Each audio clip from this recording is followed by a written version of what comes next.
The wind carried the scent of dust and gasoline across the outskirts of the small Texas town, a familiar aroma in the vicinity of Rusty's Roadhouse.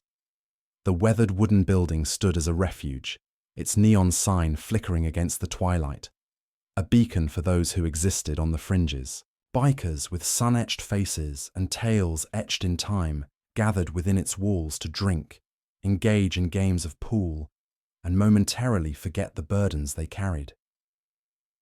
For nearly 3 decades, Frank had been the proprietor of this establishment, his hands, toughened by years of labor, and his skin, marked by the elements, spoke of a life lived with grit, yet his eyes retained a spark of kindness, a trait he diligently kept concealed. The regulars knew better than to acknowledge it. In a place like Rusty's, tenderness was perceived as weakness, or so they believed. It was on a Tuesday evening in late September that an unexpected visitor arrived. As the Texas sun dipped below, the horizon painting the sky in hues of orange and purple, a small grey tabby cat approached the bar's entrance.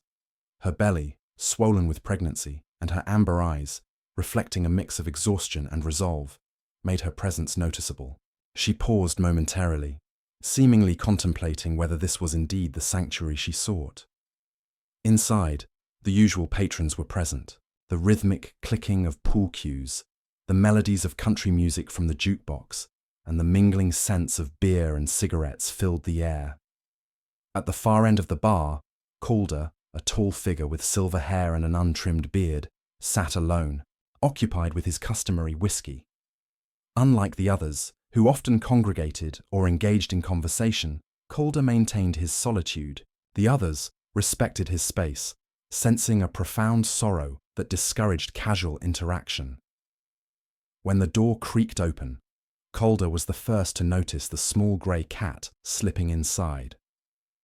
For a fleeting moment, their eyes met, and something within those amber eyes stirred a distant memory in Calder, a memory that felt like a relic from another lifetime. "Hey, get that animal out of here," Frank's voice echoed from behind the bar. "This ain't no shelter." However, the cat remained, motionless. Instead, she settled just inside the doorway, her gaze fixed on Calder, as if he were her intended destination. "I said, get," Frank repeated, but Calder interjected, raising his hand. "Leave her be," he said, his voice raspy from disuse. It was the first time in weeks that many of them had heard him speak. "Health code violations, Calder," Frank argued, his voice laced with hesitation. Calder rarely made requests. "She's pregnant," Calder stated quietly, "and it's going to rain tonight." As if in agreement, a distant rumble of thunder punctuated his words. The other patrons glanced toward the door, some with annoyance, others with curiosity. "Just for tonight," Frank conceded with a sigh. "But she stays by the door." The cat, however, had her own agenda. Once assured she wouldn't be chased away, she navigated through the maze of leather-clad legs and boots, making her way directly to Calder's table. There she sat, gazing up at him with those knowing amber eyes. "Looks like you've got a friend, old man," someone jested, followed by rough laughter. Calder offered no response. Instead, he broke off a piece of his untouched sandwich and placed it on the floor beside his chair.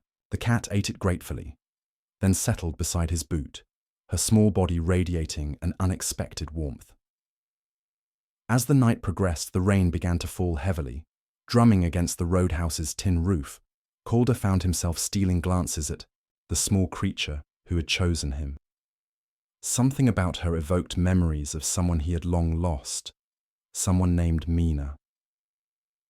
When closing time arrived and the last of the patrons ventured out into the rainy night, Calder remained in his seat. A silent standoff ensued with Frank, who was busy wiping down the bar. "You can't leave her out in this," Calder stated simply. Frank looked from Calder to the cat and back again. "Since when do you care about strays?" Calder's weathered face remained unchanged, but a flicker of emotion crossed his eyes. "Her name is Mina," he said quietly, uttering a name he hadn't spoken aloud in decades. Frank raised an eyebrow, but refrained from questioning further. "The storage room has some old boxes," he offered. "She can stay there until the rain stops."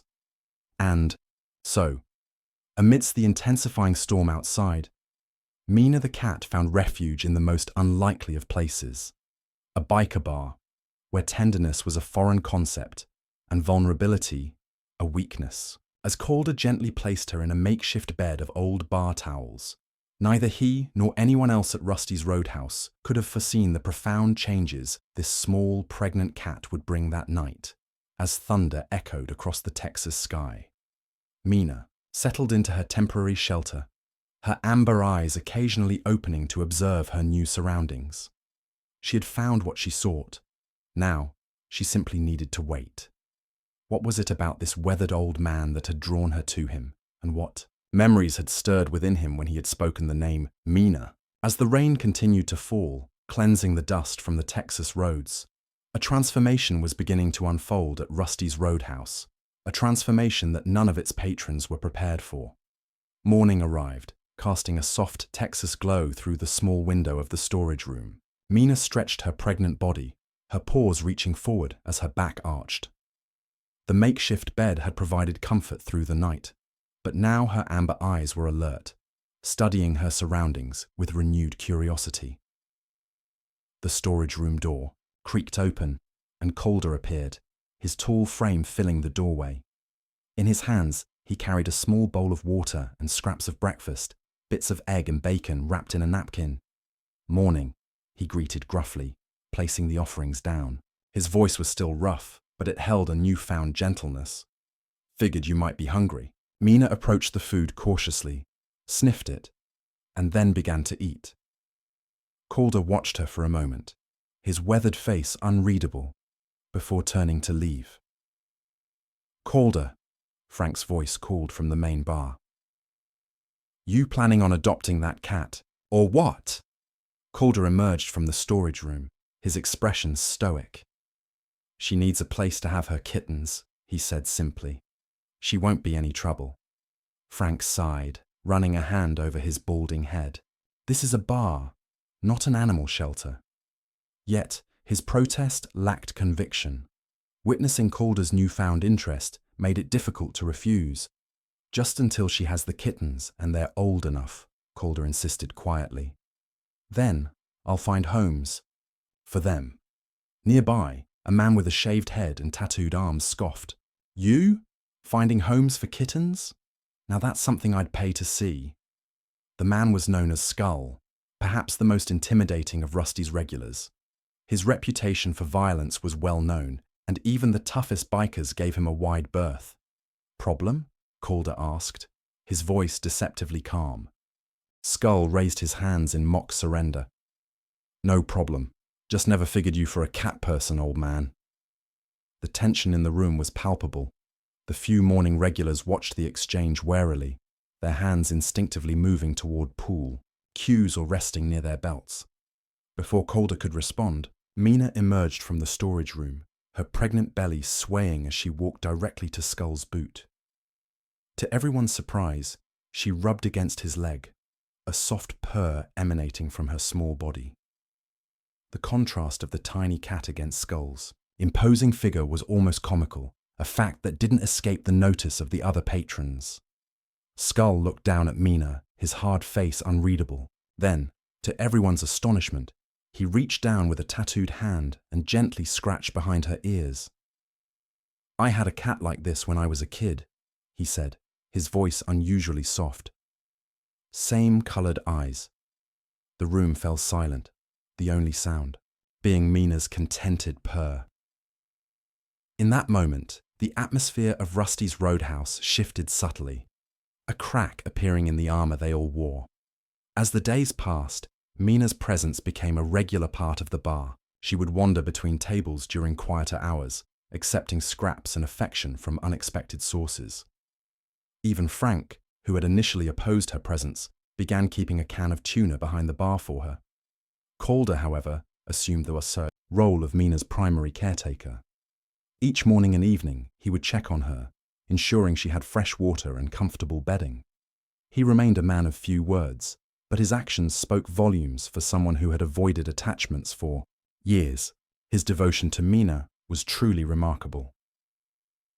One evening, about a week after Mina's arrival, a newcomer entered the bar. He was a large man with a menacing demeanor, seemingly looking for trouble. His eyes landed on Mina, who was curled up on a chair near the pool table. "What's with the cat?" he asked loudly, his voice slightly slurred. "She's ours," Skull answered before anyone else could, his tone leaving no room for argument. The newcomer laughed. "A bunch of bikers with a pet cat. That's the funniest thing I've heard all week." He moved toward Mina, his intentions unclear, but his demeanor threatening. Before he could reach her, however, he found his path blocked by Skull, Calder, and two other regulars. "The lady asked you a question," Calder said quietly, even though Mina had made no such inquiry. "What's your business with our cat?" The confrontation lasted only a moment before the newcomer backed down, muttering as he retreated to the bar. The message was clear. Mina was under the protection of Rusty's Roadhouse, and anyone who challenged that would have to face its patrons. Later that night, as the bar emptied, Calder sat alone at his usual table. Mina had taken to sleeping on the chair across from him, her pregnant belly gently rising and falling. In the dim light, with a country ballad playing softly on the jukebox, Calder found himself speaking to her. "You've got everyone fooled," he said softly, a hint of amusement in his voice. "They think you're just a cat, but I know better." Mina opened one amber eye, regarding him with what seemed like understanding. "My daughter's name was Mina," Calder continued, his voice barely audible. "She had eyes just like yours, always seeing, right through people." It was the first time he had spoken of his daughter in years, the pain of her loss having led him to his solitary existence. Yet, in the presence of this creature who shared her name, the words came more easily than he expected. Across the bar, Frank pretended not to hear, occupied with closing duties. However, he couldn't help but steal glances at Calder, who was expressing more emotion than Frank had witnessed from him in years. As the night deepened and the last of the patrons departed, a sense of anticipation filled the air. Mina's time was approaching. It was evident in her careful movements and the increasing frequency with which she retreated to her nest in the storage room. Something was about to change at Rusty's Roadhouse, a change that had begun the moment a pregnant cat had sought shelter there. What was it about this unassuming creature that had managed to penetrate the defenses of men like Calder and Skull? And as her time to give birth drew near, would the fragile connections she had formed endure? Or would they crumble under the weight of the pain and isolation that had defined their lives? For now, in the quiet of the Texas night, with crickets chirping outside and the distant hum of trucks on the highway, those questions remained unanswered. But Mina, curled up in her nest of towels and old t-shirts donated by the bikers, seemed to possess a knowledge that the humans around her lacked, a knowledge that profound changes often arise from the smallest of catalysts, and that even the most hardened hearts can learn to beat in a different rhythm. The following days at Rusty's Roadhouse took on a new rhythm, one dictated by the impending arrival of Mina's kittens. The anticipation was palpable, a quiet undercurrent that flowed beneath the usual boisterousness of the bar. Even the jukebox seemed to play softer tunes, as if respecting the delicate life about to enter their world. Mina had settled into a routine. She would greet Calder each morning with a soft meow and a headbutt against his leg, a gesture that had become their unspoken ritual. During the day, she would patrol the bar, accepting head scratches from the patrons, her presence gradually softening the rough edges of even the most hardened bikers. Skull, in particular, had become Mina's self-appointed guardian. He would often be found sitting near her, his large frame providing a protective barrier against any perceived threat. The other regulars had learned to respect his silent vigilance, understanding that Mina was under his special care. Frank, while still maintaining his gruff exterior, had begun to indulge Mina's every whim. He'd stock up on cat food, much to the amusement of his suppliers, and even crafted a more elaborate nesting box in the storage room, lining it with soft blankets and towels. Calder watched these transformations with a quiet satisfaction. He had lived a life of isolation for so long, the walls he'd built around himself seemingly impenetrable. Yet, Mina had somehow managed to chip away at those walls, revealing a vulnerability he thought he had buried long ago. One afternoon, as the sun streamed through the bar's windows, casting long shadows across the floor, a woman entered Rusty's Roadhouse. She was tall and slender, with long auburn hair and eyes the color of the Texas sky after a storm. Her name was Sarah Winters, and she was a veterinarian from the neighboring town. Frank, surprised to see a stranger, especially a refined one, in his establishment, approached her cautiously. "Can I help you, ma'am?" "I heard you have a pregnant cat," Sarah said, her voice gentle. "I'm a vet, and I wanted to offer my services." Frank hesitated. "We're taking care of her." "I understand," Sarah replied. "But I'd like to make sure she's healthy and that the kittens will be okay. It's just a checkup." Calder, who had overheard the conversation, stepped forward. "It's all right, Frank. She can take a look." Sarah smiled gratefully at Calder, her eyes crinkling at the corners. She knelt down beside Mina, who was curled up on a bar stool, and gently examined her. "She's in good health," Sarah announced after a few moments. "The kittens seem strong too. She should be ready to give birth soon." A collective sigh of relief swept through the bar. Even the most stoic bikers seemed invested in Mina's well-being. "Thank you," Calder said, his voice softer than usual. "We appreciate it." "You're welcome," Sarah replied. "If you need anything, don't hesitate to call." She handed Frank a business card before turning to leave. As she walked toward the door, Calder found himself drawn to her. "Wait," he called out. "Can I offer you a drink?" Sarah hesitated for a moment, then smiled. "Just a soda, thank you." They sat at Calder's usual table, the setting sun casting a warm glow over them. Calder, for the first time in years, found himself engaged in easy conversation. He spoke of Mina, of his daughter, and of the solitude that had become his way of life. Sarah listened attentively, her gaze unwavering. "It's amazing," she said softly, "how animals can bring people together. They have a way of reminding us of the simple things, the things that truly matter." Calder nodded, a flicker of understanding in his eyes. He had spent so long dwelling on loss and pain that he had forgotten the capacity for connection. As Sarah finished her drink, she stood to leave. "Thank you for the company, Calder," she said, "and for letting me check on Mina." "Thank you for coming," Calder replied. "It means a lot." Sarah smiled, her gaze lingering on Calder for a moment, before she turned and walked out into the twilight. The encounter left a lingering warmth in Calder's chest, a feeling he hadn't experienced in years. He watched Mina, who was now curled up in his lap, her purr a comforting rumble.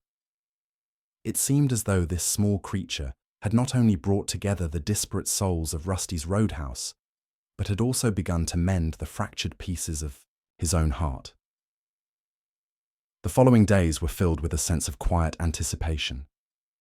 Mina's movements became slower, and she spent more time in her nesting box, preparing for the arrival of her kittens. The regulars at Rusty's Roadhouse, even the toughest among them, held their breath, their usual bravado replaced by a collective tenderness. One evening, as a storm gathered outside, mirroring the one that had brought Mina to their doorstep, she began to show signs of labor. Calder, Frank, and Skull hovered nearby, their faces etched with concern. "She'll be okay," Frank reassured Calder, though his own voice trembled slightly. Sarah said she's strong. As the first drops of rain lashed against the windows, Mina's cries echoed through the bar. The men, who had faced down countless brawls and weathered the storms of life, felt a vulnerability they had rarely experienced. Hours passed, each one marked by Mina's cries and the relentless drumming of the rain. Finally, as the first hint of dawn peeked through the clouds, a small mewling sound filled the air. Mina had given birth to her first kitten. One by one, more followed, each tiny creature a miracle in the heart of Rusty's Roadhouse. The men watched, in awe, their faces softened by a tenderness they had long suppressed. There were 5 kittens in total, each a miniature version of their mother. One was a ginger tabby, another a black and white tuxedo, and the remaining 3 were grey like Mina. They huddled together, their tiny bodies pulsating with life. Calder gently placed a blanket over Mina and her newborns, his hands trembling, slightly. He looked up at Frank and Skull, his eyes filled with a mixture of exhaustion and joy. "They're perfect," he whispered. Frank nodded, his voice thick with emotion. "They are." In that moment, as the storm subsided and the first rays of sunlight illuminated the bar, Rusty's Roadhouse was transformed. It was no longer just a haven for outcasts, but a sanctuary for life, a place where tenderness had found its home. The arrival of Mina's kittens marked a turning point for the regulars. The shared experience of witnessing new life had forged a bond between them, a connection that transcended their rough exteriors. They were no longer just individuals seeking solace in the dim corners of a bar. They were a community, united by an unlikely creature who had reminded them of the capacity for love and compassion. As the days turned into weeks, the kittens grew, their tiny bodies gaining strength and their playful antics filling Rusty's Roadhouse with laughter. The bikers, once known for their gruff demeanor, became doting guardians, their leather-clad arms cradling the small creatures with surprising gentleness. Calder, in particular, blossomed in the presence of the kittens. He spent hours watching them play, his weathered face softened by a smile that reached his eyes. He even started speaking more, sharing stories of his past with anyone who would listen. One afternoon, Sarah returned to check on Mina and her kittens. She was greeted with warmth and enthusiasm, the bikers eager to show off their newfound charges. "They're beautiful," she said, her eyes sparkling. "You've done a wonderful job taking care of them." "We had a good teacher," Frank replied, gesturing toward Mina, who was purring contentedly in Calder's lap. Sarah's gaze met Calder's, and a silent understanding passed between them. In the midst of the rough and tumble world of Rusty's Roadhouse, a delicate connection was forming, one that held the promise of healing and hope. As the sun set, casting long shadows across the Texas landscape, it was clear that Mina's arrival had been more than just a chance encounter. She had brought with her a storm of change, a gentle force that had swept through the lives of the bar's regulars, leaving behind a legacy of love, compassion, and unexpected connection. And as the kittens grew, their tiny paws padding across the worn wooden floor, the transformation of Rusty's Roadhouse was far from over. The weeks that followed Mina's birthing were a whirlwind of activity at Rusty's Roadhouse. The kittens, now named by the regulars, brought a vibrancy to the bar that had been absent for years. There was Ginger, the adventurous one, always exploring the farthest corners of the room. Tux, the elegant and aloof, who preferred to observe, from a distance. And the 3 grey kittens, appropriately named Shadow, Ash, and Misty, who were inseparable and often found tumbling over each other in a playful heap. The bikers, once known for their intimidating presence, were now often seen cradling the kittens, their rough hands surprisingly gentle. Laughter echoed through the bar, replacing the usual grunts and growls. Even Frank, the stoic owner, found himself cracking smiles more frequently. Calder, however, remained the kittens' most devoted guardian. He would spend hours watching them, his eyes filled with a tenderness that surprised even himself.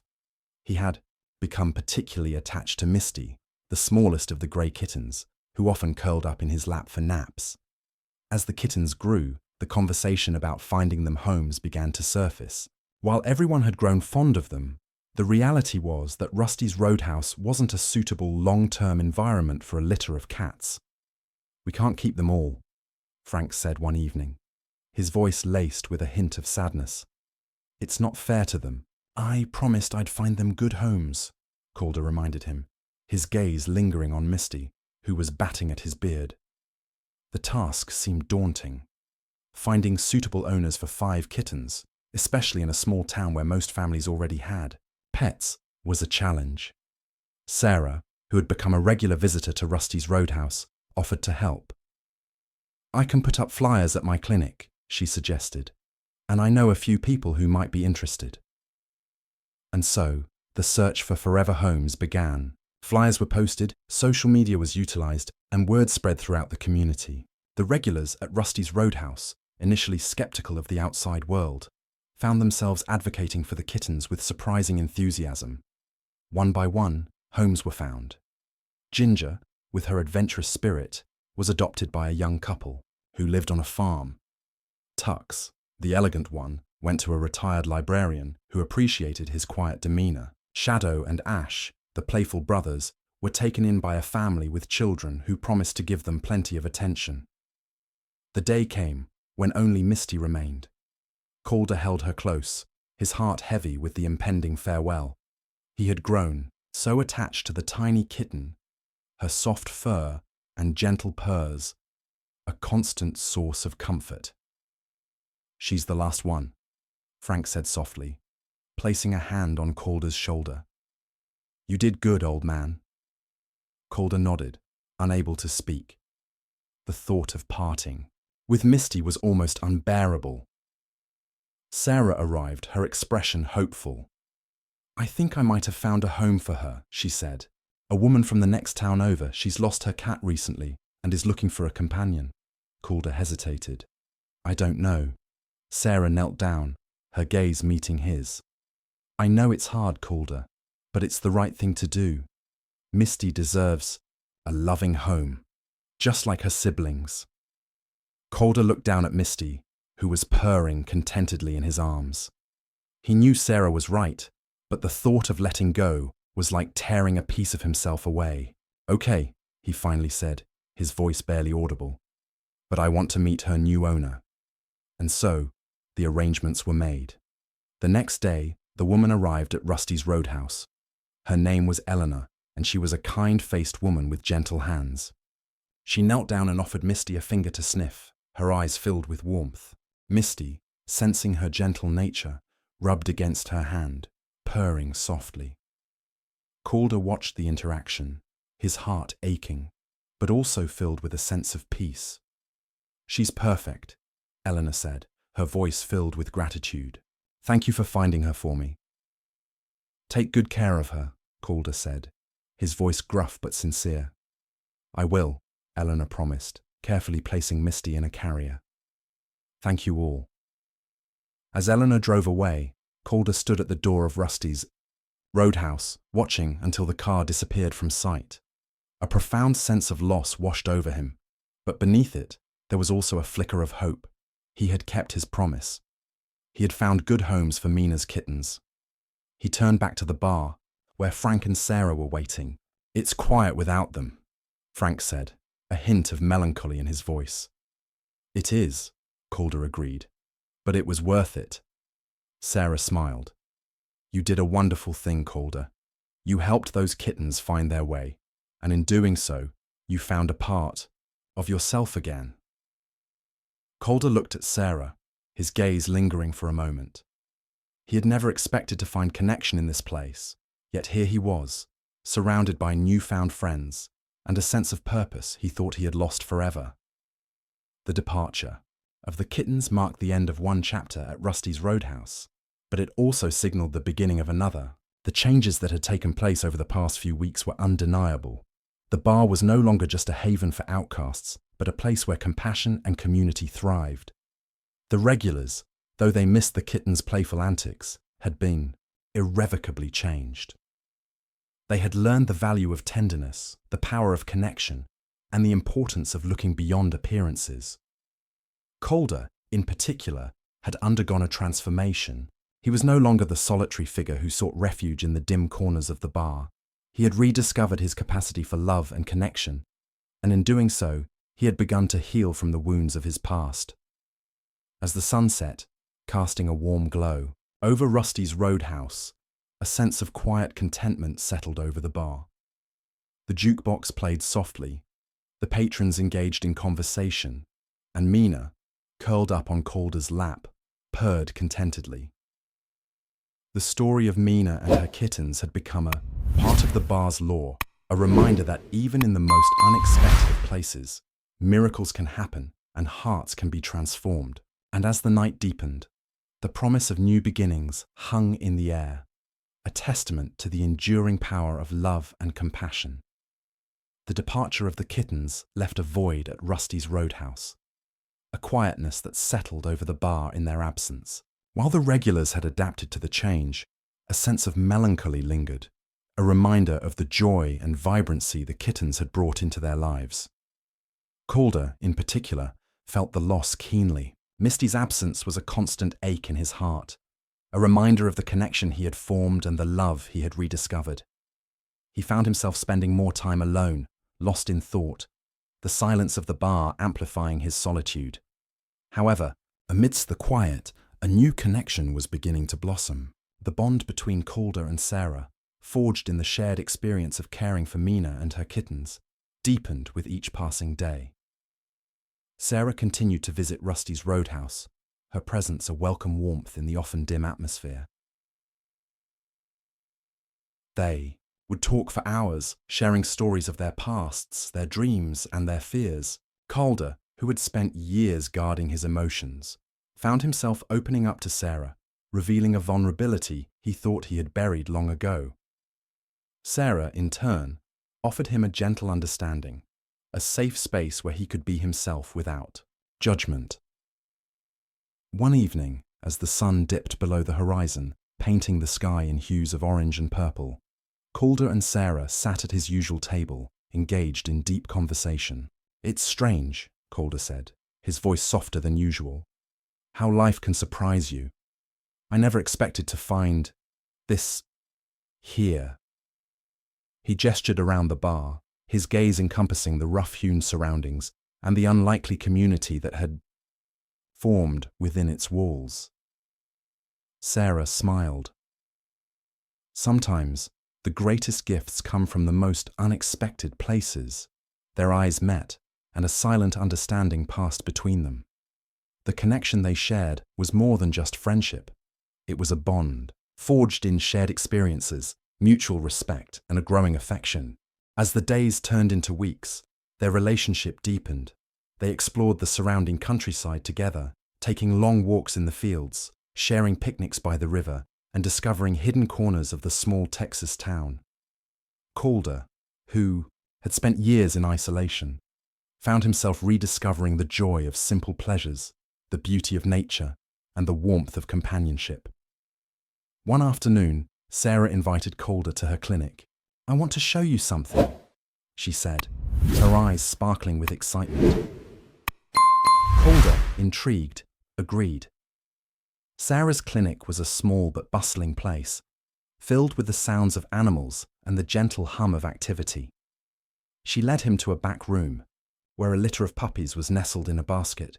"These are the puppies I told you about," she said, her voice filled with pride. "Their mother was abandoned, and I've been caring for them." Calder knelt down, his weathered hand gently stroking the soft fur of a sleeping puppy. A wave of tenderness washed over him, a feeling he had thought he had lost forever. "They're beautiful," he said softly. "They need homes," Sarah said, her gaze meeting his. "Just like Mina's kittens did." Calder nodded, understanding the unspoken request. He knew what Sarah was asking of him. She was inviting him to be a part of her world, to share in her passion for animals and her commitment to finding them loving homes. "I'd like that," he said, his voice filled with sincerity. "I'd like to help."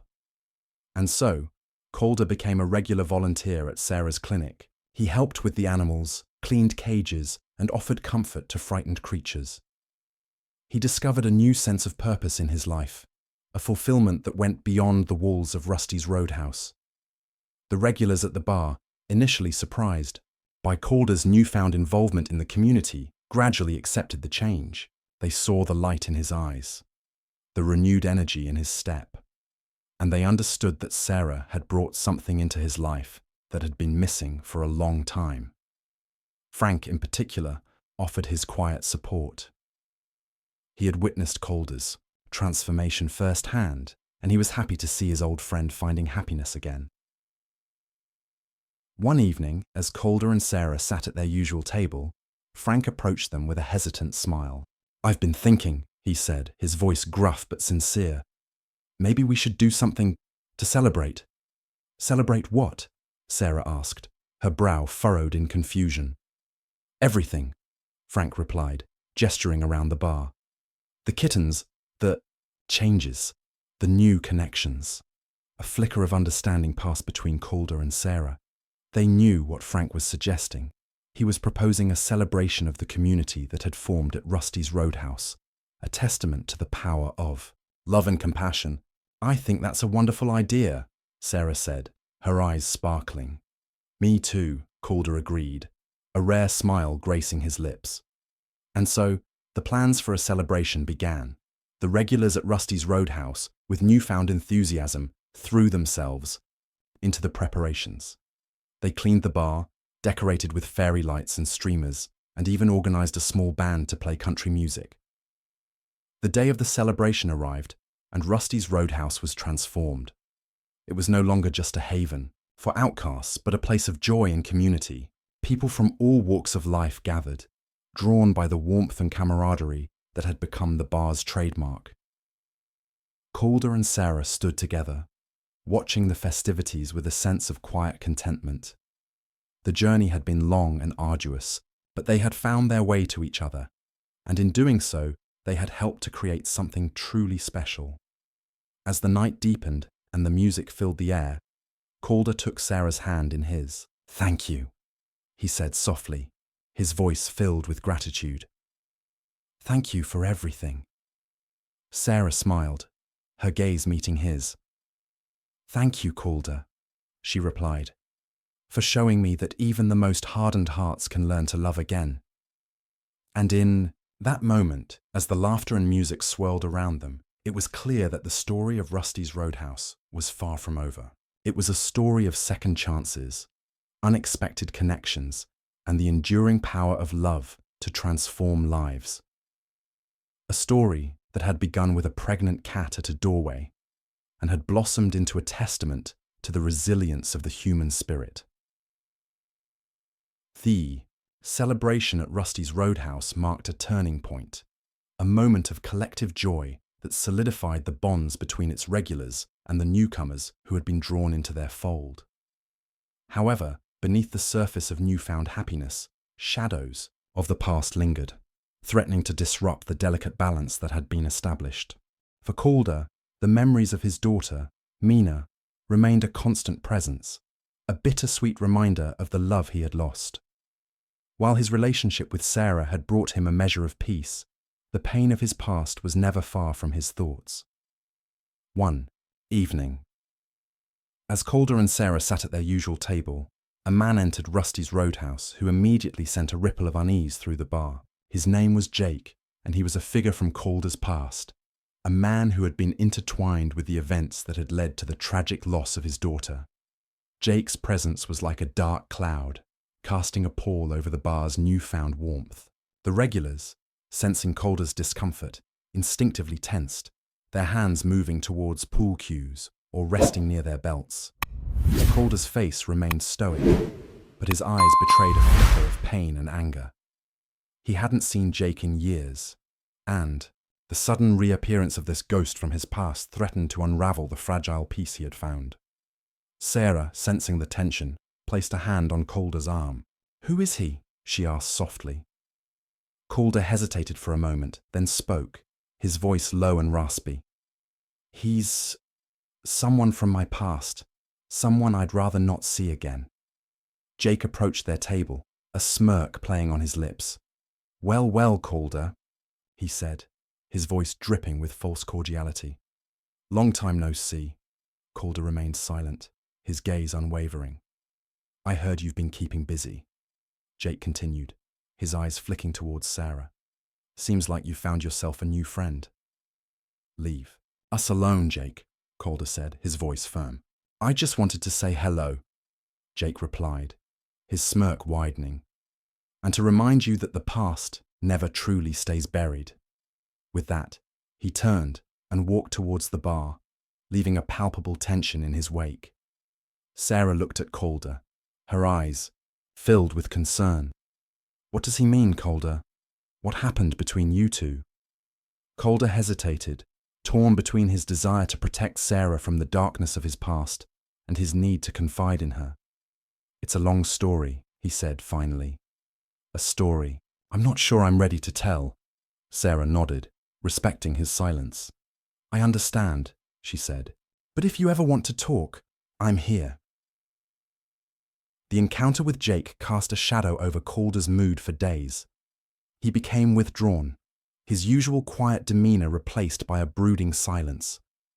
The joy he had found in his relationship with Sarah and his newfound involvement in the community seemed to fade, replaced by the weight of his past. Sarah, sensing his struggle, tried to reach out to him, but Calder remained distant. He pushed her away, afraid of dragging her into the darkness that had consumed him for so long. One evening, as Calder sat alone at his usual table, Frank approached him, his expression concerned. "You okay, old man?" he asked. "You haven't been yourself lately." Calder sighed. "It's nothing, Frank. Just old ghosts." Frank nodded, understanding more than he let on. He had seen Calder battle his demons for years, and he knew that the appearance of Jake had stirred up wounds that had never fully healed. "You know," Frank said, his voice gruff but supportive, "you've got people here who care about you. You don't have to face this alone." Calder looked at Frank, a flicker of gratitude in his eyes. He realized that Frank was right. He wasn't alone anymore. He had found a community, a family, at Rusty's Roadhouse. "Thanks, Frank," he said softly. "I appreciate that." However, despite Frank's support, Calder continued to struggle with the shadows of his past. The memories of his daughter and the events that had led to her death haunted him, threatening to consume him once again. One night, unable to bear the weight of his pain any longer, Calder left Rusty's Roadhouse without a word. He drove out into the darkness, seeking solace in the solitude of the Texas landscape. Sarah, worried by his sudden departure, searched for him, her heart filled with fear. She knew that Calder was battling demons, and she was afraid that he might succumb to the darkness. She eventually found him at an old, abandoned cabin on the outskirts of town, a place where Calder often went to be alone. He sat on the porch, staring out at the desolate landscape, his face etched with pain. Sarah approached him cautiously, her voice gentle. "Calder," she said softly. "What's wrong? What's happening?" Calder turned to her, his eyes filled with anguish. "It's the past, Sarah," he said, his voice raw with emotion. "It won't let me go. The memories, they're too strong." He then began to tell her the story of his daughter, Mina, and the tragic events that had led to her death. He spoke of his love for her, his guilt over her loss, and the bitterness that had consumed him for so many years. Sarah listened patiently, her heart aching for the pain he had endured. She understood that Calder's past was a deep wound, one that might never fully heal. When he had finished speaking, a long silence hung between them. The only sound was the wind whispering through the trees and the distant howl of a coyote. Finally, Sarah spoke, her voice gentle but firm. "Calder," she said, "I can't take away your pain. I can't erase the past. But I can be here for you. I can offer you my support, my friendship, my love." Calder looked at Sarah, his eyes searching hers. He saw in her eyes a genuine compassion, a willingness to accept him, flaws and all. "I don't deserve you, Sarah," he said, his voice filled with self-doubt. Sarah smiled softly. "Everyone deserves love, Calder. Everyone deserves a chance at happiness." In that moment, something shifted within Calder. The walls he had built around his heart began to crumble, and a flicker of hope ignited within him. He realized that Sarah was right. He deserved to be happy. He deserved to find love again. He reached out and took Sarah's hand, his touch tentative but filled with a newfound tenderness. "Thank you, Sarah," he said, his voice thick with emotion. "Thank you for being here." As they sat together on the porch of the old cabin, the darkness of the past began to recede, replaced by the promise of a brighter future. The shadows still lingered, but they no longer held the same power.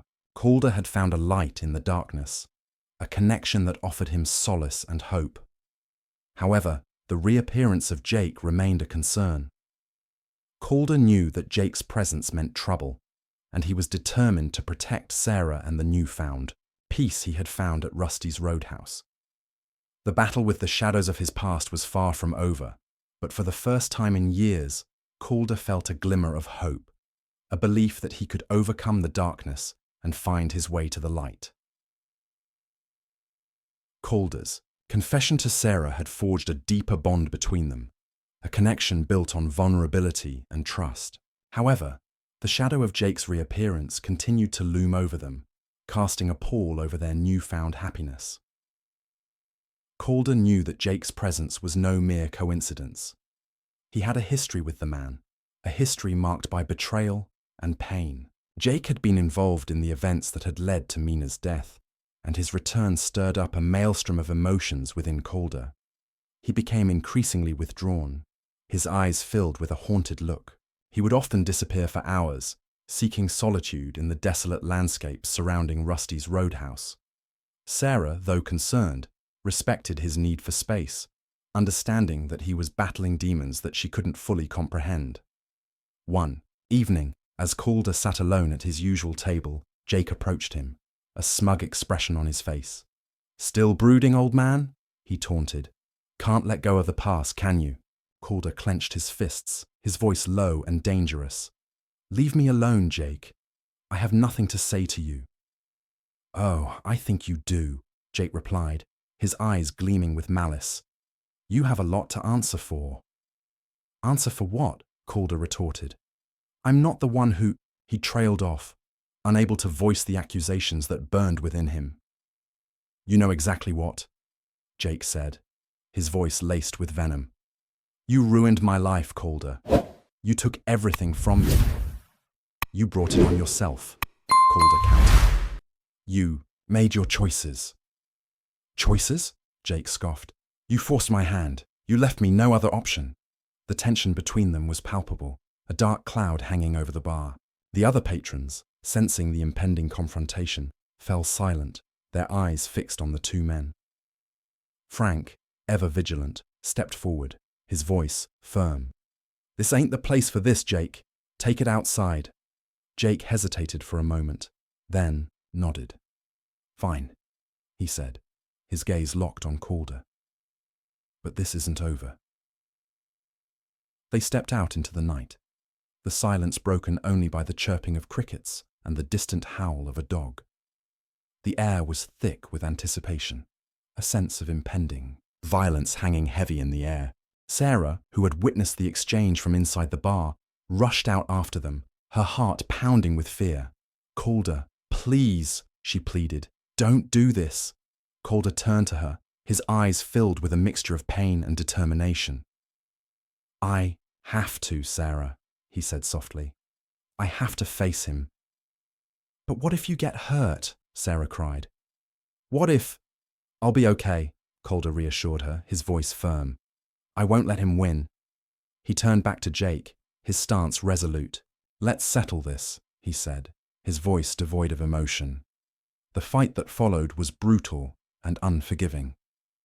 Calder, though older, fought with a ferocity fueled by years of pent-up anger and grief. Jake, driven by his own twisted sense of revenge, matched him blow for blow. Sarah watched in horror, her heart aching with each punch and kick. She wanted to intervene, to stop the violence, but she knew that this was a battle Calder had to fight on his own.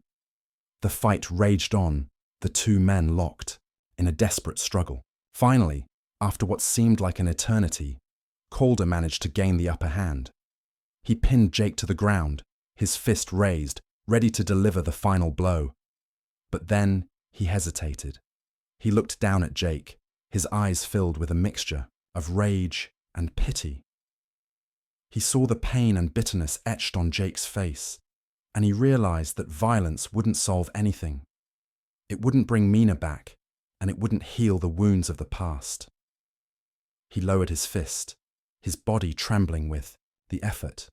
"It's over, Jake," he said, his voice hoarse. "It's time to let go." Jake stared up at him, his face contorted with rage and disbelief. You could have killed me," he gasped. "Why didn't you?" Calder stepped back, his gaze unwavering. "Because I'm not you," he said simply.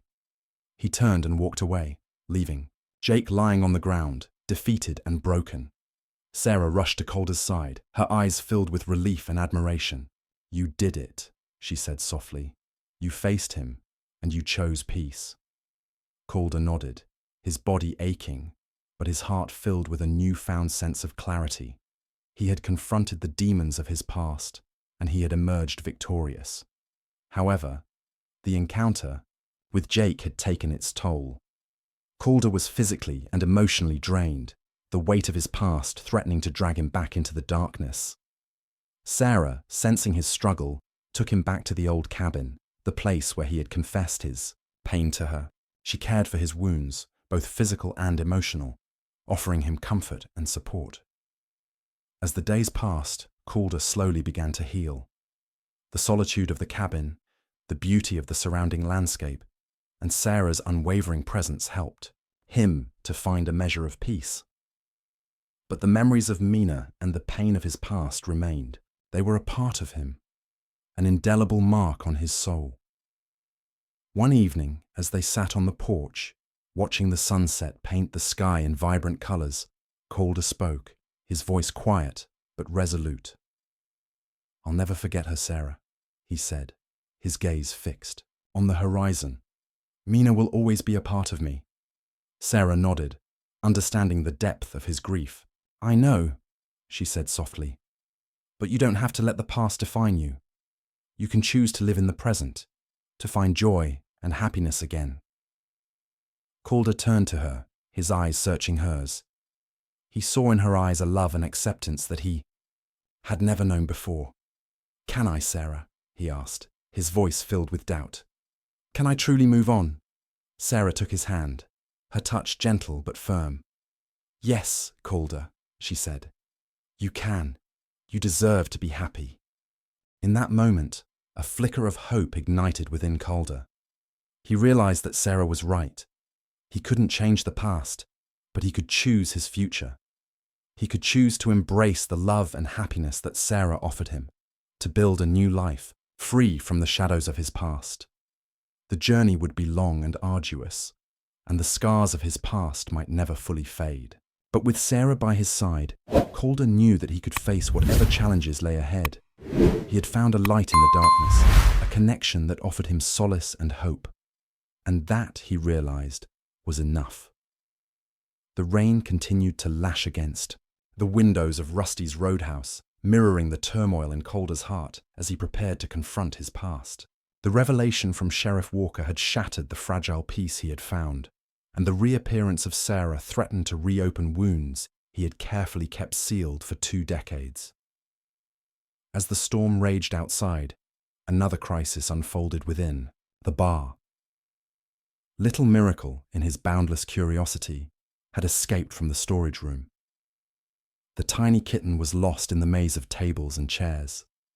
Mina, frantic with worry, led Calder to the kitten's hiding place under his usual table. As Calder carefully retrieved the trembling creature, he felt a profound connection to this small life, a connection that transcended the pain of his past. In that moment, amidst the chaos of the storm and the fear for the lost kitten, Calder made a decision. He would no longer run from his past. He would face Sarah, not only for his own sake, but also for the memory of his daughter, Mina, and for the unexpected second chance that had entered his life on 4 paws. The next morning, despite the ongoing storm, Calder set out for the Bluebird motel on Route 40. The rain poured down and the wind howled, but Calder's resolve remained unshaken. Meanwhile, at Rusty's Roadhouse, the storm intensified, both outside and within its walls. The creek behind the bar began to overflow its banks, and the rising waters threatened to flood the building. Sarah, who had been planning to return to her motel, found herself trapped at the bar as the floodwaters rose. The regulars initially, wary of her presence, rallied together to protect her and the cats, their newfound sense of community overriding their rough exteriors. As the water surged through the bar, reaching chest height, chaos erupted. Mina's kittens were swept away by the current, and in the confusion, Little Miracle disappeared once again.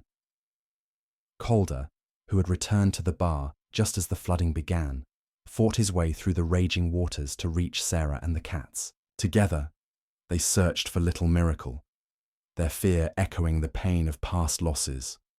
Finally, they found the kitten clinging to a high shelf, mewing pitifully.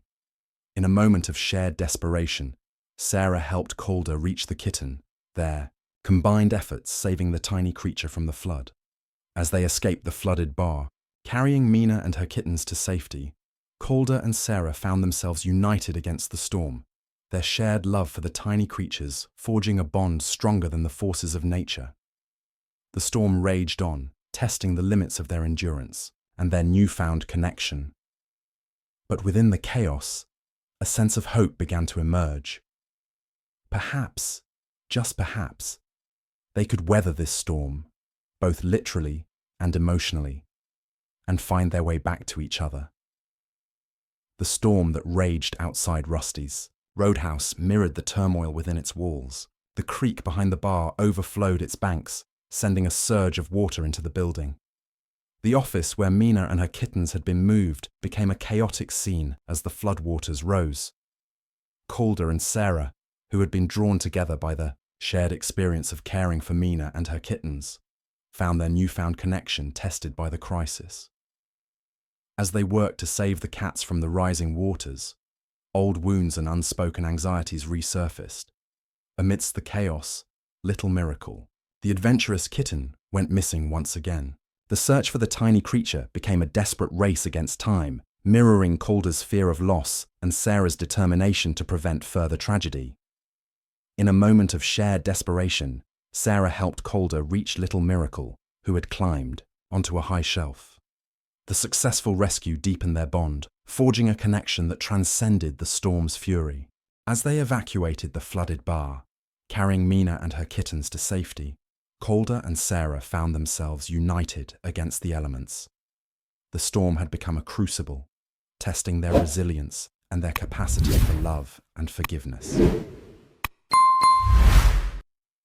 Floodwaters that surged through Rusty's Roadhouse left behind a scene of devastation. Mud and debris coated everything. The once familiar bar transformed into a waterlogged mess. The storm had passed, but its impact lingered, both physically and emotionally. Calder, Sarah, Frank, and the regulars stood amidst the wreckage, surveying the damage with a mixture of shock and resignation. The bar, a sanctuary for so many, was now in ruins. "Well," Frank said, his voice heavy with exhaustion, "looks like we've got our work cut out for us." The task of cleaning up seemed insurmountable, but there was a quiet determination in the air. They would rebuild. They had to. Rusty's Roadhouse was more than just a building. It was a symbol of their resilience, a testament to the community they had forged. As they began the arduous process of clearing the debris, the emotional toll of the storm became apparent. The near loss of the kittens, the chaos of the flood, and the confrontation with the past had left them all shaken. Calder, in particular, was visibly affected. The memories of his daughter, triggered by the near-death experience of Little Miracle, resurfaced with renewed intensity. He became withdrawn, his usual stoicism replaced by a brooding silence. Sarah, sensing his struggle, tried to reach out to him, but Calder remained distant. He pushed her away, afraid of burdening her with his pain. One evening, as they sat amidst the ruins of the bar, Sarah spoke, her voice gentle but firm. "Calder," she said, "you can't keep shutting me out. We've been through so much together. I want to be there for you." Calder sighed, his gaze fixed on the muddy floor. "It's not you, Sarah," he said. "It's me. I'm still trying to deal with the past." "I understand," Sarah replied, "but you don't have to do it alone. We can face it together." Her words touched a chord within Calder. He realized that Sarah was right. He had spent so long isolating himself, believing that he had to bear his pain alone. But he didn't have to anymore. He had found a connection, a love that offered him solace and strength. He reached out and took Sarah's hand, his touch tentative but filled with a newfound tenderness. "Thank you, Sarah," he said, his voice thick with emotion. "Thank you for being here." As they sat together amidst the wreckage, a sense of hope began to emerge. The storm had tested them, but it had also revealed the depth of their connection. They would rebuild, not just the bar, but also their lives together. The cleanup process was long and grueling, but the regulars at Rusty's Roadhouse rallied together, their rough exteriors giving way to a surprising display of cooperation and support. They worked tirelessly, side by side, their shared purpose forging a bond that transcended their differences. Frank, despite his initial despair, emerged as a pillar of strength, his gruff demeanor masking a deep well of resilience. He organized the cleanup efforts, assigning tasks and offering words of encouragement. Even Skull, the most intimidating of the regulars, surprised everyone with his dedication. He worked tirelessly, his tattooed arms covered in mud, his face etched with determination. As the days turned into weeks, the bar slowly began to take shape again. The mud was cleared, the walls were repaired, and the familiar scent of beer and cigarettes returned to the air. The rebuilding process was not just physical, it was also emotional. The shared experience of overcoming adversity had forged a deeper connection between the regulars and the newcomers, creating a sense of community that was stronger than ever before. Calder and Sarah's relationship deepened as well. The storm had stripped away their defenses, revealing their vulnerabilities and their capacity for love and compassion. They found solace in each other's presence, their bond growing stronger with each passing day. One evening, as the sun set, casting a warm glow over the recovering bar, Frank gathered everyone together. "I want to thank you all," he said, his voice gruff but sincere. "You've shown me what this place truly means. It's not just a bar, it's a family." His words resonated with everyone present. They had faced the storm together, and they had emerged stronger, more connected, and more resilient. As they raised their glasses in a toast, a sense of hope filled the air. The road ahead would undoubtedly be challenging, but they knew that they could face whatever came their way, together. The flood had tested them, but it had also revealed the enduring power of love, compassion, and community. And that, they realized, was a treasure worth more than any building. Despite the progress made in rebuilding Rusty's Roadhouse and the growing strength of his bond with Sarah, Calder remained haunted by the shadows of his past. The encounter with Jake and the near-death experience of Little Miracle had stirred up long-buried pain, making it impossible for him to fully embrace the present. He knew that he couldn't move forward until he confronted the events that had led to his daughter Mina's death. The truth, long suppressed, threatened to consume him, and he realized that he had to face it, not only for his own sake, but also for Sarah's and for the future they were building together. One evening, as they sat in the partially rebuilt bar, Calder spoke, his voice heavy with determination. "Sarah," he said, "there's something I need to tell you, something about my past." Sarah, sensing the gravity of his words, nodded, her gaze unwavering. Calder then began to recount the events that had shattered his life years ago. He spoke of his love for his daughter, Mina, a vibrant young woman with a spirit as wild and free as the Texas wind. He described the circumstances surrounding her death, a tragic accident that had occurred during a reckless race. he revealed his guilt and self-blame. The belief that he could have prevented the tragedy, that he had failed to protect her. He confessed the bitterness and anger that had consumed him in the aftermath, driving him into isolation and despair. Sarah listened patiently, her heart aching for the pain he had endured. She understood that Calder's past was a deep wound, one that had shaped his every action and decision for years. When he had finished speaking, a long silence hung between them. The only sound was the gentle crackling of the fire in the hearth and the soft murmur of conversation from the other patrons. Finally, Sarah spoke, her voice filled with compassion. "Calder," she said, "I'm so sorry for your loss. I can't imagine the pain you've been through." Calder looked at her, his eyes filled with a mixture of grief and gratitude. "Thank you, Sarah," he said. "Thank you for listening." "There's more, isn't there?" Sarah asked gently. "Something you haven't told me." Calder hesitated, his gaze shifting away.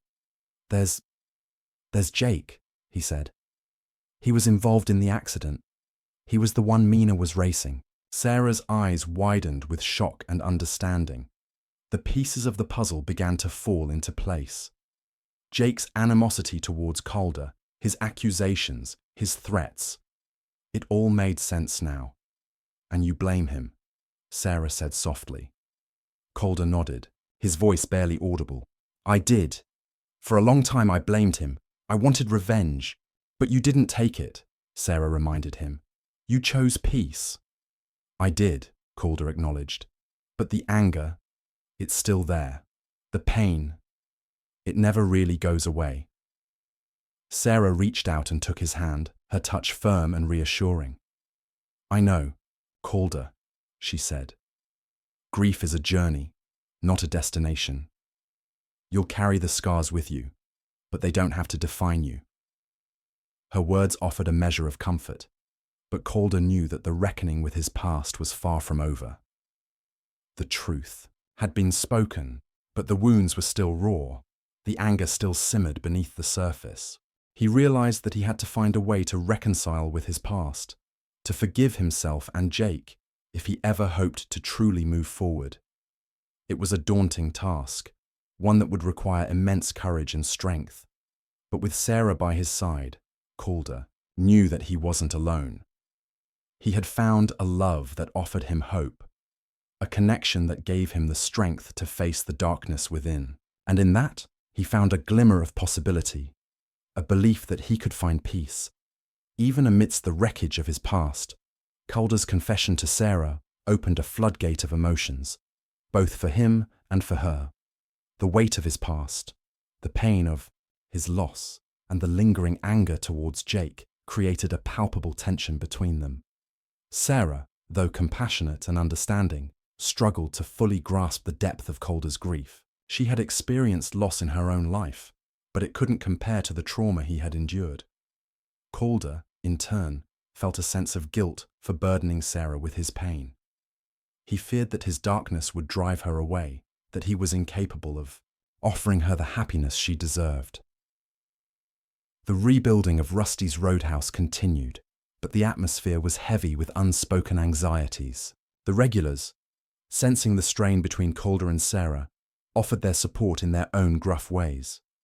But the underlying tension remained. One evening, as Calder sat alone at his usual table, staring into a glass of whiskey, Frank approached him, his expression concerned. "You and Sarah all right?" he asked, his voice hesitant. Calder sighed. "We're trying, Frank, but it's not easy." "Love's never easy," Frank replied, a hint of melancholy in his eyes. "But it's worth fighting for." His words resonated with Calder. He knew that Frank was right. He couldn't let his past destroy the love he had found with Sarah. He had to find a way to reconcile with his grief and move forward. The opportunity for reconciliation came in an unexpected form. Jake, who had been lying low since his confrontation with Calder, reappeared at Rusty's Roadhouse. His presence sent a ripple of unease through the bar. The regulars tensed, their hands instinctively moving towards pool cues or resting near their belts. Calder, however, remained calm. He had made a decision. He would face Jake, not with anger or violence, but with a desire for understanding and closure. He approached Jake, his gaze steady. "We need to talk," he said, his voice firm. Jake, surprised by Calder's composure, hesitated. For a moment, then nodded. They stepped outside, away from the watchful eyes of the other patrons. "What do you want, Calder?" Jake asked, his voice guarded. "I want to understand," Calder replied. "I want to know why." He then began to ask Jake about the events leading up to Mina's death. He sought details, motivations, anything that could shed light on the tragedy. Jake, initially defensive, gradually began to open up. He spoke of his rivalry with Mina, his desire to prove himself, and the reckless decisions that had led to the accident. As he spoke, Calder listened patiently, his anger slowly giving way to a sense of weary understanding. He realized that Jake was also a victim of the past, a man haunted by his own regrets and guilt.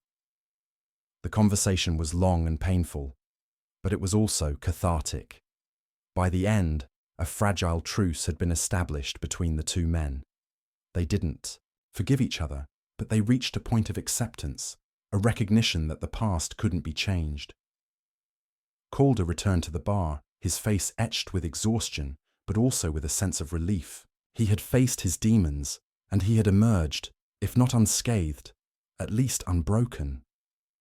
He found Sarah waiting for him, her eyes filled with concern. He took her hand, his touch gentle but firm. "It's over," he said softly.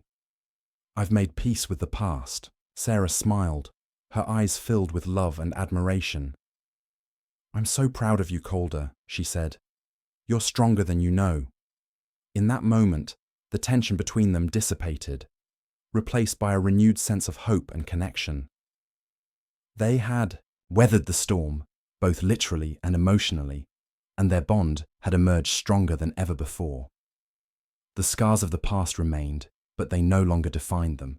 They had learned to carry them, to acknowledge their pain without letting it consume them. And in that, they found a measure of peace, a belief that they could build a future together, free from the shadows of yesterday. The reconciliation between Calder and Jake, though fraught with pain and difficulty, brought a sense of closure to the lingering tensions at Rusty's Roadhouse. The atmosphere in the bar shifted, the heavy cloud of the past beginning to dissipate, replaced by a tentative sense of hope. The rebuilding of the bar progressed steadily, the regulars working together with renewed vigor. The flood had tested their resilience, but it had also revealed the strength of their community. They were determined to restore Rusty's Roadhouse to its former glory, and in the process, they were healing themselves. Calder and Sarah's relationship deepened in the aftermath of the confrontation with Jake. The shared experience had stripped away their defenses, revealing their vulnerabilities, and their capacity for love and forgiveness. They found solace and strength in each other's presence, their bond growing stronger with each passing day. One afternoon, as they worked side by side, repairing a section of the bar's damaged floor, Sarah spoke, her voice filled with a quiet sense of wonder. "It's amazing," she said, "how much this place has changed. It's like it's been reborn." Calder looked around the bar, his gaze encompassing the familiar faces of the regulars, the laughter and camaraderie that now filled the air, and the gentle presence of Mina and her kittens, who had become an integral part of the Rusty's Roadhouse. "Family. It has," he agreed. "It's not just the building that's been rebuilt. It's us." The transformation of Rusty's Roadhouse was a testament to the power of connection and compassion. The bar, once a haven for outcasts and loners, had become a sanctuary of community and healing.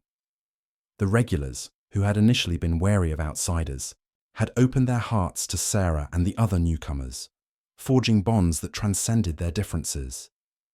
Even Frank, the gruff owner, had undergone a subtle but significant change. The flood had shaken him to his core, forcing him to confront his own vulnerabilities and to acknowledge the importance of the relationships he had formed with the people who frequented his bar.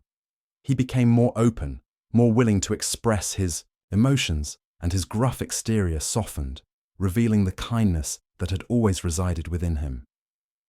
One evening, as the bar buzzed with activity, Frank gathered everyone together for a special announcement. "I've been thinking," he said, his voice hesitant but filled with a newfound warmth, "about renaming this place." A murmur of surprise rippled through the crowd.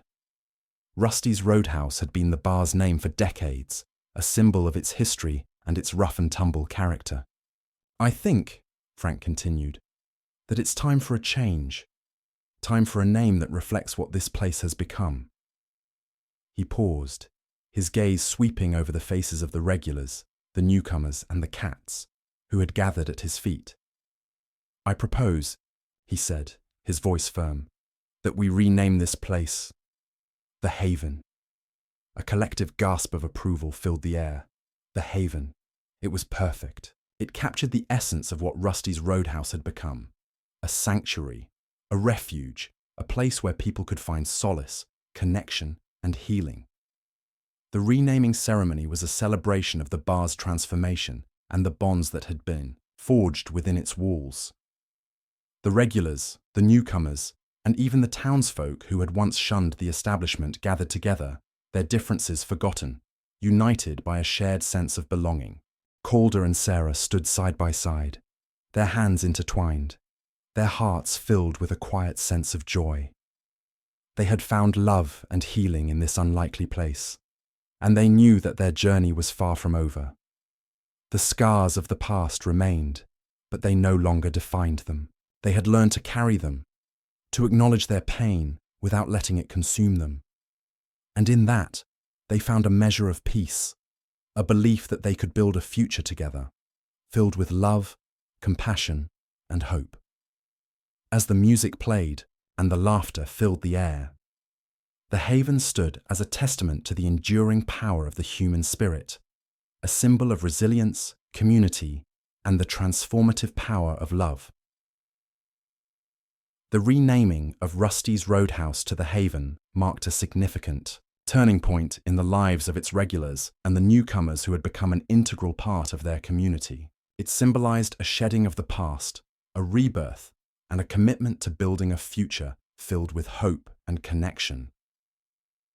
For Calder and Sarah, the Haven represented the culmination of their journey, a testament to the transformative power of their love. They had weathered storms, both literal and emotional, and had emerged stronger, their bond forged in the crucible of adversity. As the Haven flourished, becoming a beacon of warmth and acceptance in the small Texas town, Calder and Sarah's relationship deepened. They found solace and joy in each other's presence, their love growing with each passing day. One sunny afternoon, as they strolled through the fields surrounding the bar, Sarah stopped, her eyes sparkling with a mixture of excitement and nervousness. "Calder," she said, her voice soft, "there's something I want to tell you." Calder turned to her, his heart filled with a sense of anticipation. He could feel that this was a significant moment, a turning point in their journey. Sarah took a deep breath and then spoke, her words tumbling out in a rush. "I'm pregnant, Calder. We're going to have a baby." Calder's eyes widened with surprise and disbelief. A wave of emotion washed over him, a mixture of joy, awe, and a hint of fear. He had never imagined that he would have another chance at fatherhood, that he would be blessed with the opportunity to experience the miracle of new life again. He reached out and took Sarah's hands, his touch gentle but firm. "Sarah," he said, his voice thick with emotion, This is wonderful." He pulled her close, embracing her with a tenderness that spoke volumes. The pain of his past, the loss of Mina, seemed to recede, replaced by a profound sense of hope for the future.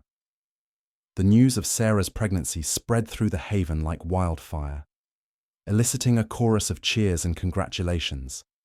The regulars, who had come to regard Calder and Sarah as family, celebrated the impending arrival with genuine joy.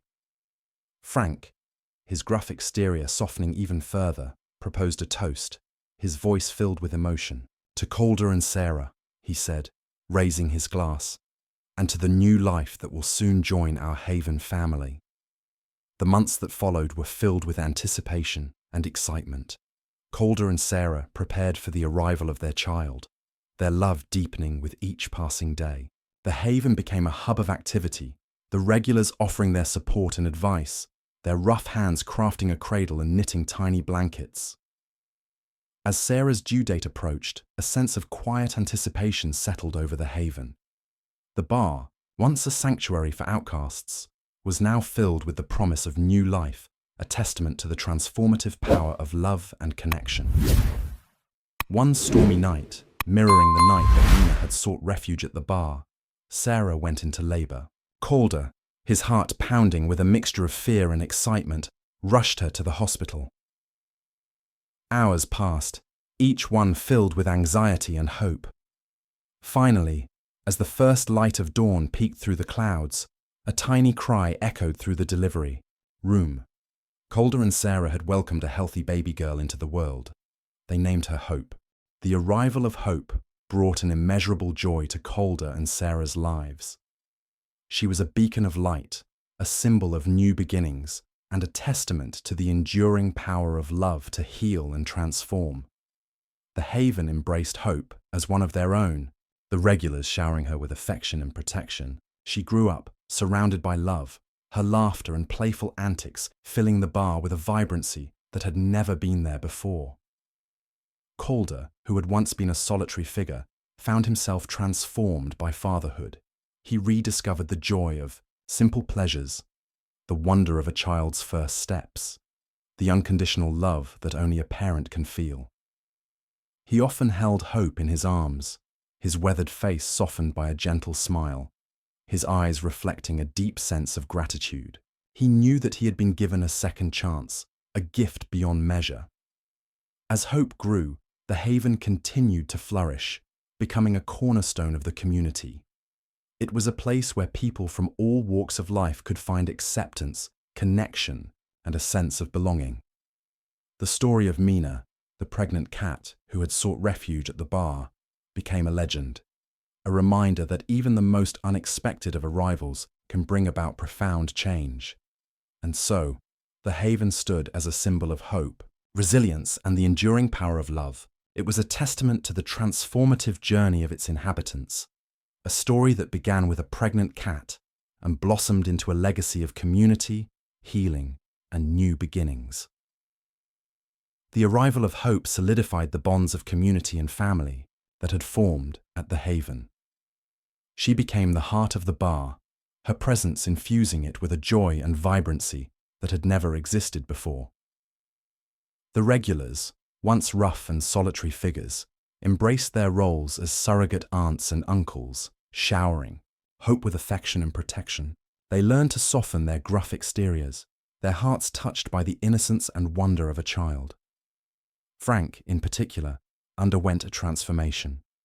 He became a doting grandfather figure to Hope, his calloused hands surprisingly gentle as he held her, his gruff voice softening as he sang her lullabies.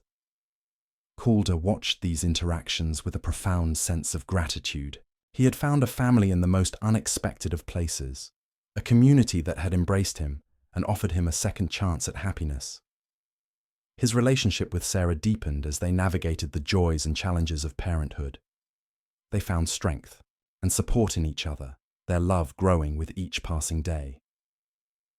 One afternoon, as they sat on the porch of their small house near the Haven, watching Hope play in the yard, Sarah spoke, her voice filled with a quiet contentment. "I never imagined my life would turn out like this," she said. "I never thought I'd find so much love and happiness in a place like this." Calder smiled, his gaze resting on Sarah and Hope. "Life has a way of surprising us," he said. "Sometimes, the greatest gifts come from the most unexpected places." Their happiness, however, was not without its shadows. The scars of the past remained, reminders of the pain and loss they had both endured. Calder still carried the grief of Mina's death, the guilt and self-blame that had haunted him for so many years. Though he had made peace with Jake and found a measure of closure, the memories of his daughter remained a constant presence in his life. Sarah, too, had her own share of pain. She had lost her parents at a young age, growing up in foster care, longing for a sense of belonging and family. The Haven had become that family for her, a place where she had found love, acceptance, and a sense of belonging she had always craved. One evening, as they sat by the fire at the Haven, sharing stories with the regulars, the conversation turned to family and belonging. "Family isn't always about blood," Frank said, his voice gruff but sincere. "It's about the people who are there. For you, the people who love you and support you, no matter what." His words resonated with everyone present. They had all found a family at the Haven, a bond that transcended their differences and their pasts. As the years passed, Hope grew into a vibrant young girl, her laughter and energy filling the Haven with life. She inherited her parents' strength and compassion, her heart open to everyone she met. The Haven continued to flourish, becoming a cornerstone of the community, a place where people could find solace, connection, and a sense of belonging. The story of Mina, the pregnant cat who had sought refuge at the bar, was passed down through the generations, a reminder of the unexpected beginnings and the transformative power of love. And so, the Haven stood as a testament to the enduring ties that bind us together, the bonds of love, friendship, and community that sustain us through life's storms and joys. It was a story of second chances, unexpected families, and the unwavering belief in the human capacity for love and healing. As Hope grew into adolescence, the Haven remained a vibrant hub of community, a place where people from all walks of life could find acceptance and belonging. However, the past had a way of resurfacing, casting long shadows even in the brightest of times. For Calder, the memories of Mina continued to linger, especially as Hope began to exhibit some of her older sister's spirited nature. He saw echoes of Mina in Hope's laughter, her curiosity, and her rebellious streak, and it stirred within him a mixture of joy and pain. He found himself becoming overprotective of Hope, his anxieties about her safety amplified by the tragedy of his past. He struggled to find the balance between allowing her to grow and shielding her from the dangers of the world. Sarah, understanding Calder's fears, tried to reassure him, reminding him that Hope was her own person, strong and capable. But Calder's anxieties remained, fueled by the lingering guilt and grief he carried. One evening, as Hope prepared to attend her first high school dance, Calder's overprotectiveness reached a peak. He questioned her choice of dress, her plans for the evening, and the people she would be with. Hope, accustomed to her father's cautious nature, tried to be patient, but his constant questioning began to wear on her. "Dad, I'm going to be fine," she said, her voice laced with frustration. "I'm not Mina. You have to let me live my own life." Her words hit Calder like a blow. He realized that in his attempt to protect Hope, he was suffocating her, preventing her from becoming the person she was meant to be. He stepped back, his face etched with pain and regret. "You're right, Hope," he said softly. "I'm sorry. I worry about you." Hope, seeing the pain in her father's eyes, softened her own expression. She understood that his overprotectiveness stemmed from love, even if it was sometimes misguided. "I know, Dad," she said, her voice gentle. "I love you, too." They shared a hug, a silent understanding passing between them. Calder realized that he had to let go of the past, to trust Hope's strength and resilience, and to allow her to navigate her own journey. Meanwhile, another echo of the past surfaced at the Haven. Jake, who had largely stayed away since his reconciliation with Calder, reappeared at the bar. His presence stirred up old tensions, the regulars wary of his intentions. Calder, however, remained calm. He had made peace with Jake, and he was determined to maintain that peace. Jake, to everyone's surprise, seemed genuinely remorseful. He expressed his regret for his past actions and his desire to make amends. He offered to help with repairs at the Haven, his calloused hands working alongside the regulars. The regulars, though initially skeptical, gradually began to accept Jake's presence. They saw the sincerity in his eyes and the effort he was making to atone for his mistakes. Even Frank, the gruff owner, softened his stance towards Jake. He recognized that everyone deserved a second chance, and he was willing to give Jake the opportunity to prove himself. As the days passed, Jake became a part of the Haven family, his past slowly fading as he built new connections and earned the trust of those around him. The echoes of the past, though they continued to resonate, no longer held the same power. Calder, Sarah, and the regulars had learned to carry their scars, to acknowledge their pain without letting it define them. The Haven stood as a testament to their resilience, their capacity for forgiveness, and their unwavering belief in the possibility of healing and redemption. It was a place where the past could be confronted, the present embraced, and the future approached with hope. As Hope entered her late teens, she began to explore her own identity, her desires, and her place in the world. She was a bright and spirited young woman, inheriting her parents' strength and compassion, but also possessing a rebellious streak that sometimes clashed with Calder's protective nature.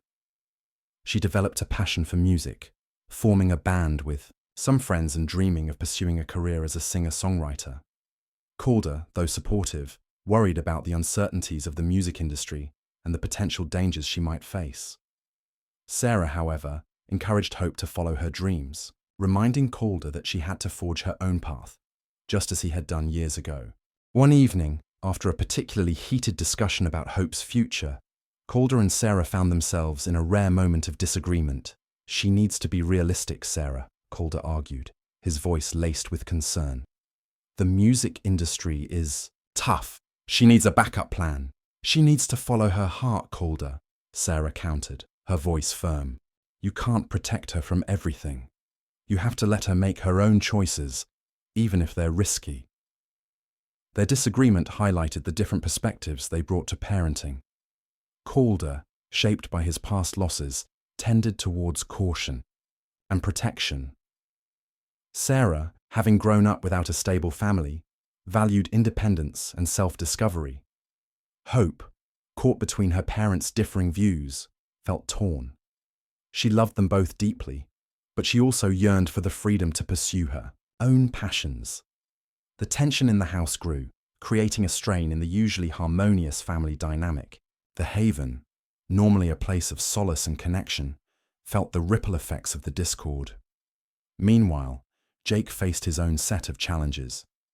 He had worked hard to rebuild his life and earn the trust of the community, but the shadows of his past continued to haunt him. He struggled with guilt and remorse, particularly when he saw Hope, who reminded him so much of Mina. He longed to make amends for his mistakes, but he also feared that he would never be truly forgiven. One night, after a particularly difficult day, Jake found himself alone at the Haven, seeking solace in the familiar surroundings. Frank, sensing his turmoil, approached him, his expression concerned. "You okay, Jake?" he asked, his voice gruff but gentle. Jake sighed. "It's just the past, Frank.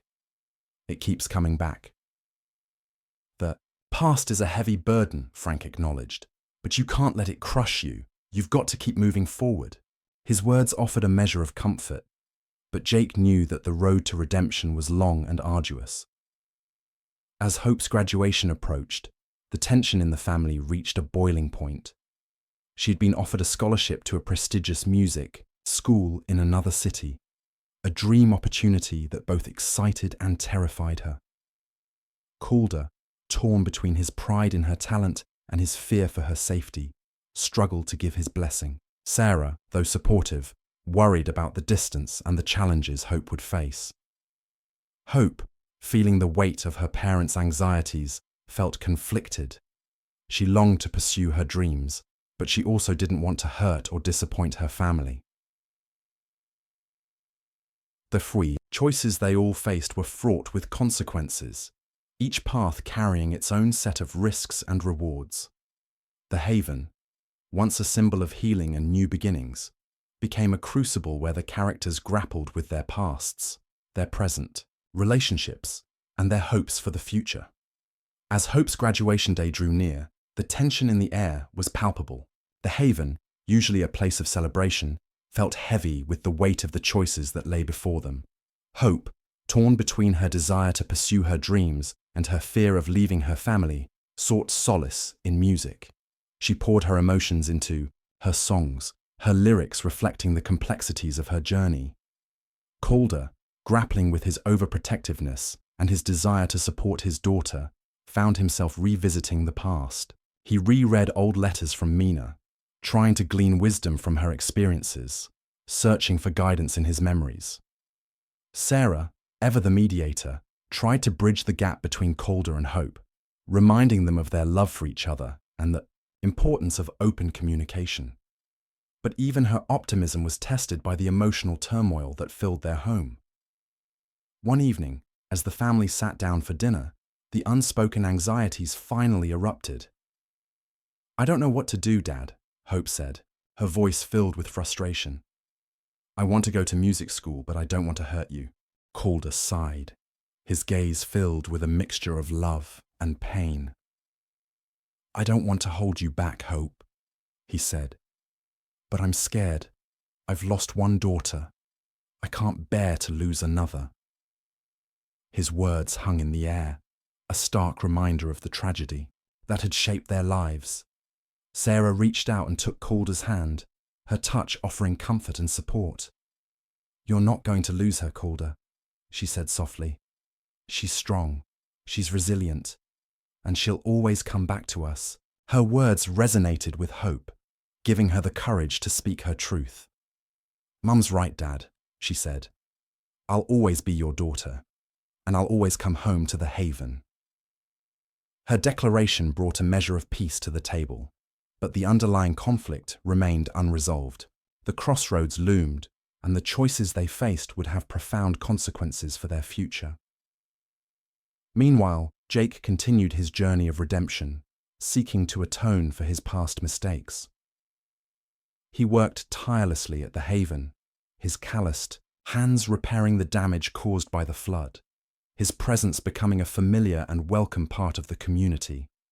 However, he still carried the weight of his guilt, the memories of Mina haunting his dreams. He longed to find forgiveness, but he also feared that it was beyond his reach. One day, as he worked alongside Frank, Jake confessed his deepest fears. "I don't know if I'll ever be free, Frank," he said, his voice filled with despair. "The past, it's like a chain around my heart." Frank, a man who had carried his own share of burdens, offered Jake a gruff but compassionate response. "The past is a part of us, Jake," he said, "but it doesn't have to define us. We can choose to break those chains, to forge our own future." His words gave Jake a glimmer of hope, a belief that redemption was possible, even for him. As graduation day arrived, the haven became a gathering place for celebration and reflection. The regulars, the newcomers, and the townsfolk who had come to embrace the bar as a symbol of community gathered to honor Hope and to confront the crossroads that lay before them. The choices they faced were not easy, but they were bound together by love, compassion, and the unwavering belief in the human capacity for growth and change. The haven, once a refuge for outcasts, had become a sanctuary where they could navigate the complexities of life, finding strength and solace in each other's presence. Graduation day arrived, a bittersweet occasion filled with celebration and a sense of impending change. The haven was adorned with decorations, the air buzzing with excitement and a touch of melancholy. Hope, radiant in her cap and gown, stood surrounded by her family and friends. Calder and Sarah watched her with a mixture of pride and trepidation, their hearts overflowing with love, but also heavy with the knowledge that she was about to embark on a new chapter of her life. The ceremony was a blur of speeches, applause, and tears. As Hope walked across the stage to receive her diploma, Calder felt a wave of emotion wash over him. He saw in her the echoes of Mina, her spirit, her strength, her unwavering belief in her dreams. He realized that he had to let go, to trust that Hope would find her own way, just as Mina had tried to do. He had to release his fears and embrace the uncertainty of the future. After the ceremony, the celebration continued at the Haven. Laughter and music filled the air as the community gathered to honor Hope and to confront the crossroads that lay before them. Calder pulled Hope aside, his voice thick with emotion. "I'm so proud of you, Hope," he said. "You've grown into an amazing young woman." Hope smiled, her eyes filled with love. "Thanks, Dad," she said. "I couldn't have done it without you and Mom." They shared a hug, a moment of profound connection that transcended the anxieties and disagreements of the past. Calder knew that their bond would endure, no matter the distance or the challenges that lay ahead. As the evening progressed, the conversation turned to Hope's decision about music school. She had received her acceptance letter and was faced with the choice of leaving home to pursue her dreams or staying close to her family and forging a different path. The regulars, who had watched Hope grow up at the Haven, offered their advice, their rough voices filled with a surprising tenderness. "You gotta follow your heart, kid," Frank said, his gaze unwavering. "Don't let anything hold you back." "But don't forget where you came from," Jake added, his voice laced with his own experience. "This place will always be here for you." Their words resonated with Hope, giving her the courage to make her decision. She announced her choice, her voice clear and strong. "I've decided to go to music school," she said. "It's my dream, and I have to pursue it, but the Haven will always be my home." Her declaration was met with a chorus of cheers and applause. Calder and Sarah exchanged a look of relief and pride, their hearts filled with the knowledge that Hope had found the strength to follow her own path. The celebration continued late into the night, a testament to the enduring power of love, family, and community. The Haven, once a refuge for outcasts, had become a sanctuary where they could navigate life's crossroads, finding strength and solace in each other's presence. As the night drew to a close, Calder and Sarah stood together, watching. Hope danced with her friends. The years had passed, bringing both joy and sorrow, but their love had remained constant, a beacon of hope in the ever-changing landscape of their lives. They knew that the future held uncertainties, but they also knew that they were bound together by ties that could never be broken. The Haven, the community, and the love they shared would endure, a testament to the transformative journey that had begun with a pregnant cat at a doorway and blossomed into a legacy of hope and resilience. The days following Hope's graduation were a whirlwind of activity as she prepared for her departure to music school. The Haven became a hub of packing, farewell parties, and heartfelt goodbyes. Calder and Sarah, though filled with a mixture of sadness and pride, tried to remain strong for Hope, offering her their unwavering support and love. They helped her pack her belongings, shared stories of their own journeys, and offered words of encouragement for the path ahead. The regulars, who had watched Hope grow up at the Haven, expressed their affection in their own unique ways. Frank, his gruff voice softening, gifted her a worn, leather-bound journal, encouraging her to write down her experiences and her songs. Jake, his eyes filled with a quiet intensity, offered her a hand-carved wooden pendant, a symbol of protection and strength. The day of Hope's departure arrived, a sunny morning filled with a bittersweet mix of anticipation and sorrow.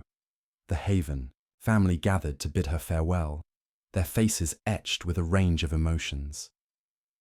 As Hope hugged her parents goodbye, tears streamed down her face, but her eyes sparkled with excitement. She was ready to embark on her own journey, to pursue her dreams, and to create her own legacy.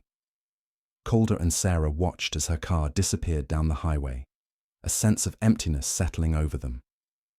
The Haven felt quieter, the absence of hopes, laughter and energy creating a void in their lives. However, they also felt a sense of pride and hope. They knew that Hope was strong, capable, and destined for great things. They trusted that she would find her way, just as they had found theirs, at the Haven.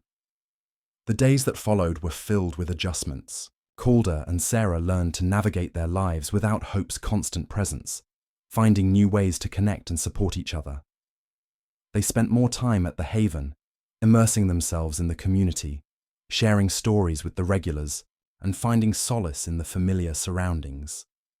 The bar, once a refuge, had become a home, a place where they could find comfort and belonging. Jake continued his journey of redemption, his presence at the Haven becoming an integral part of its identity. He worked tirelessly, his calloused hands always ready to lend a helping hand, his heart filled with a genuine desire to make amends for his past mistakes. He formed a close bond with Frank, the two men finding a common ground in their shared experiences of loss and resilience. They spent hours talking, sharing stories, and offering each other support. One evening, as they sat by the fire, Frank spoke, his voice gruff but filled with a newfound warmth. "You've come a long way, Jake," he said. "I'm proud of the man you've become." Jake smiled, his eyes filled with gratitude. "Thanks, Frank," he replied. "This place, it's given me a second chance." As the seasons changed, the Haven continued to flourish, becoming a beacon of hope and community. The regulars, the newcomers, and the townsfolk who had come to embrace the bar as their own gathered to celebrate life's joys and to support each other through its challenges. Calder and Sarah's love deepened, their bond strengthened by the shared experiences of parenthood, loss, and redemption. They found solace and joy in each other's presence, their hearts filled with a quiet contentment. And though Hope was far away, pursuing her dreams, her presence was always felt at the Haven. Her songs played on the jukebox, her photographs adorned the walls, and her spirit infused the bar with a sense of hope and possibility. The journey had been long and arduous, filled with both darkness and light, but they had persevered, finding strength in each other, in the community, and in the enduring power of love. The Haven stood as a testament to their resilience, a symbol of new beginnings, and the unwavering belief in the human capacity for growth and change. Years passed, and life at the Haven continued to evolve. The bar remained a cornerstone of the community, a place where people could find solace, connection, and a sense of belonging. Calder and Sarah watched as Hope flourished in her music career, her songs echoing with the strength, compassion, and resilience she had learned at the Haven. She returned often, her visits filling the bar with her vibrant energy and her unwavering love for her family. Jake's transformation was complete. He had become a respected member of the community, his past sins forgiven, his presence a testament to the power of redemption. He and Frank, the unlikely pair, had forged a deep bond, their friendship a symbol of the healing that had taken place. At the Haven, Mina and her kittens, though no longer physically present, remained a part of the bar's lore. Their story was told and retold, a reminder of the unexpected beginnings and the transformative power of love. One evening, as Calder and Sarah sat at their usual table, watching the regulars laugh and share stories, a sense of peace settled over them. They had weathered the storms of life, both literal and emotional, and had emerged stronger, their love a beacon of hope in the ever-changing landscape of their lives. Calder reached out and took Sarah's hand, his touch gentle but firm. "We did it, Sarah," he said, his voice filled with a quiet contentment. "We built a good life." Sarah smiled, her eyes reflecting the warmth of the fire and the love that filled her heart. "We did," she agreed, and it all started with a pregnant cat at a doorway.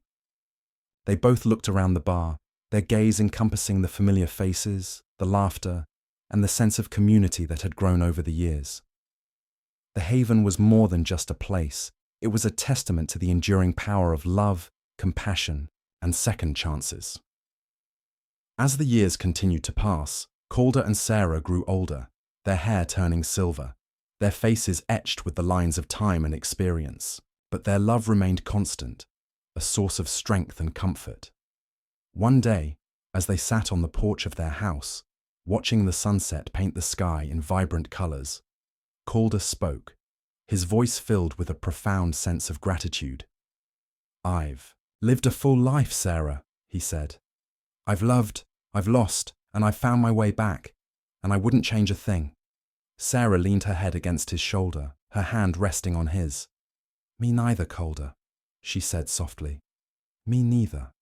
And so the story of the Haven came full circle, a tale of loss and redemption, of unexpected beginnings and enduring love. It was a story that began with a pregnant cat at a doorway and blossomed into a legacy of community, healing, and the unwavering belief in the human capacity for growth and change. The Haven stood as a testament to the transformative power of love, a beacon of hope in a world that often seemed filled with darkness. And though the years may pass and the faces may change, the spirit of the Haven would endure.